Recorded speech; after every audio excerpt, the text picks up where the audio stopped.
Oh. You alright? Man down! Hi, so today I want to talk about the issue of creaking mountain bike forks. So this issue predominantly affects longer travel single crown forks, but obviously it can manifest in other forks as well. So what I want to do is quickly identify what the actual issue is and then see if we can find a solution to it. So as you can see here, I've got the upper section of a pair of forks. This is from my Fox 36s. Now this issue does affect all brands if they use a similar construction method. So this is referred to as the CSU or crown steerer unit, and it's made up of three parts. You've got the stanchion tubes, the crown, and then the steerer. And then it's constructed using a press fit method. So as the name implies, they pressure fit the stanchion tube and the steerer into the crown, and then it's held in place by friction. Now the issue you've got is you're putting a smooth surface into a rough surface, which fundamentally means that you're going to have gaps or spaces between the two, and this can cause play to develop over time with the use of the fork, and it manifests as a snapping or a creaking noise, particularly on bigger hits. Now the reason this affects longer travel forks quicker and generally noticed by more people is because telescopic forks actually bend and flex quite a lot. You might not notice it when you're actually riding, but they do bend quite a lot.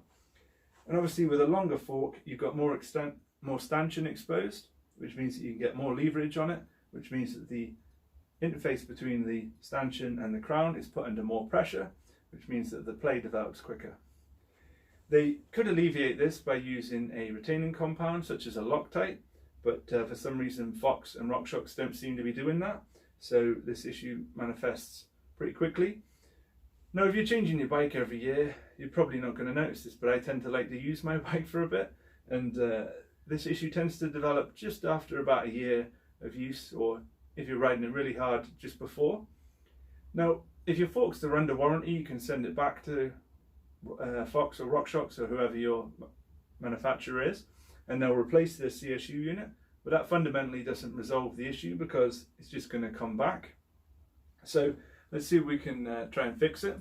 So what we're going to do is we're going to try and use some Locktite 638, and this is a wicking Locktite. So what it does is it actually, as the name implies, it wicks or seeps into the gaps, and then it fills the gaps in, and then it cures when there's a lack of oxygen and the presence of metal. So when you put it on, it'll look like it hasn't set, but if it's actually got in there and the oxygen's been blocked off, it will have cured. Now this method works sometimes it doesn't, because obviously depending on where the gaps are, so say the gap is halfway between the crown and the stanchion interface, you've got to try and get the Locktite in there, and the gaps are usually tiny, and you just can't get it to fill in. So this works sometimes it doesn't. So what I'll do is I'll flip my bike over, and then I'll show you how you can identify if the issue is on your forks, and then I'll show you how to use the actual Locktite. So you just flip your bike upside down, take the wheel out, and then what you're going to be doing is going to be holding the lowers and putting some pressure on the handlebars, and you just want to twist them. You should hear it straight away. That.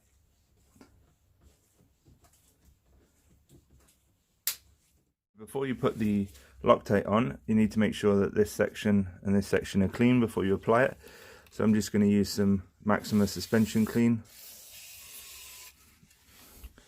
Just make sure that any dirt that's got in there is out and it's completely dry, just to give the Locktite the best chance of working its way in. So the next step, you're going to want to make sure that the forks are level.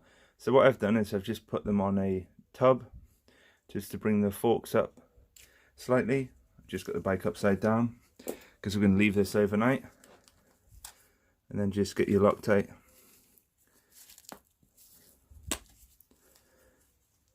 and then you're just going to let it work its way in.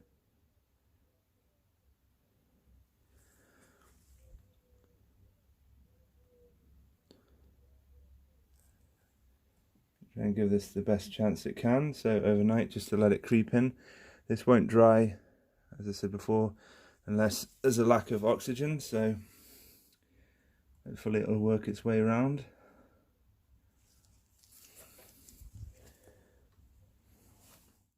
So we are 24 hours later. So what you need to do is just wipe off any excess that's not cured, and then